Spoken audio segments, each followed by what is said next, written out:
Hi, my name is Ben Carta, and today I'm going to be informing you on my educational goals, my career path, and future business ideas. So, to get this started, a short term SMART goal of mine is I will graduate college with an associate's degree in communication from HCC in the summer of 2017. From there, I'm going to apply to Towson in the fall of 2017 to pursue a bachelor's degree in communication studies. Once I graduate from Towson in the spring of 2019 with a bachelor's degree in communications, I will begin my search for an entry-level sales job in which I will develop skills to effectively communicate and sell certain products. A long-term goal of mine is I hope to take all the experience I have gained and from all the previous jobs and my education and create a business plan with my dad. Just prior to this semester, my father invested in a new business called the Fireside Lodge in South Lake Tahoe, California.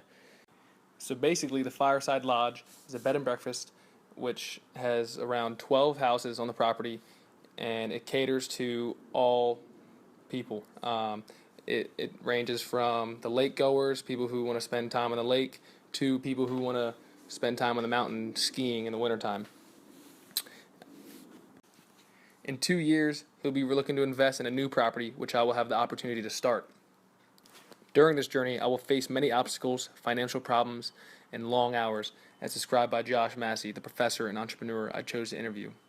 Though he took a different business path in the educational field, he mentioned that we would face similar problems. A key piece of advice I took from Josh is if you don't take the time to learn the business aspects in school, you will learn them the hard way, most likely losing money and time in the process. Josh was able to give me many valuable lessons, mainly because we came from very similar situations and backgrounds. We both started mowing the neighbors' yards. As a kid, I grabbed our push mower and I would knock on each neighbor's door and offer to mow their lawn for $20.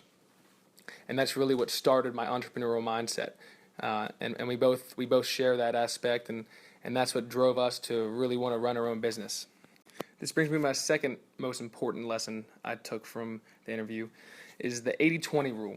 80% of your business should come from 20% of your clients, which I will let Josh explain to you now.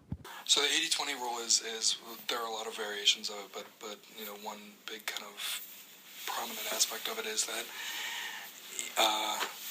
80% of your business should come from 20% of your clients, right? Or the other way around. So for me, it was more that 20% of my clients were my biggest pain in the butt. They were the ones that were always late on paying their bills. They were the ones that always wanted more. They were the ones that took up most of my time. Right? And the other 80% of my clients that were good and paid on time and did this, should have been getting the expert customer service. I didn't have time for that. They weren't getting it because the other people were taking it. Right? So you got to cut them out of the pie.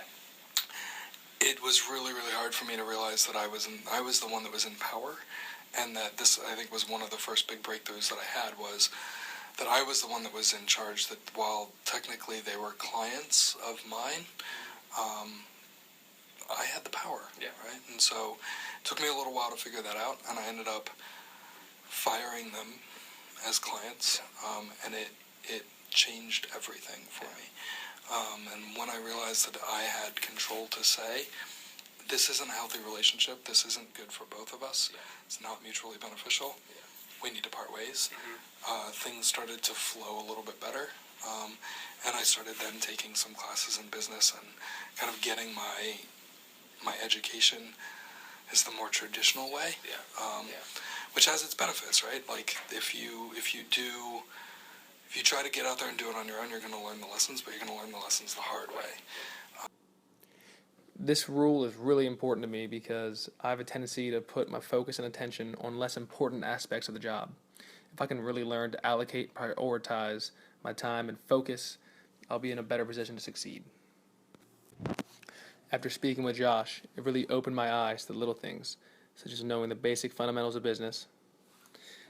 Some major takeaways are time management. Knowing who to spend your time on is really important.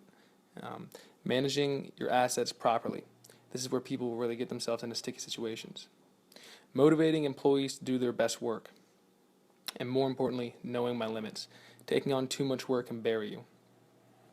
With these new lessons, I now feel confident in my ability to succeed and be a successful businessman in the business world.